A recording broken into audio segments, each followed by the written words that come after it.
काल दुपारी 1:30 ते 2च्या सुमारास सोलापूर जिल्ह्यातील अकलूज येथील सौंदेश्वरी गावामध्ये एका शेतमजूर महिलेची गोळी मारून हत्या करण्यात आली। त्या हत्येच्या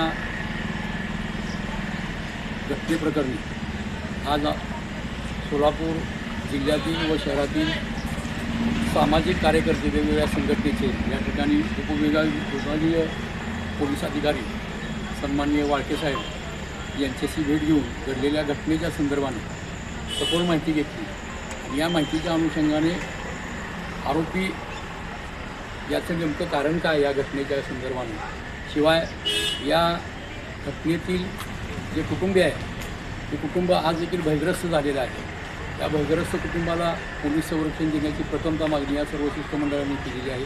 त्याचबरोबर या घटनेमध्ये आणखी काही आरोपी आहेत की ज्यांचा या घटनेच्या अनुषंगाने सखोल तपास करून या घटनेतील जे फिर्यादी आहेत यांचा पुरवणी जबाब द्यावा असं देखील या ठिकाणी या शिष्टमंडळाच्या वतीनं DYSP साहेबांकडे या ठिकाणी मागणी करण्यात आली।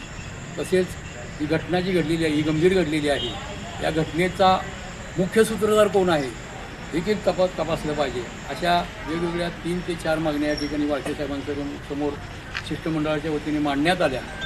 वाळके साहेबांनी या घटनेच्या अनुषंगानं आज माननीय न्यायालयासमोर ज्या गोष्टी मांडलेल्या आहेत ज्याच्या अनुषंगानं संबंधित आरोपीला 3 दिवसाचं PCR मिळालं आहे अशा पद्धतीनं त्यांनी सांगितलेलं आहे।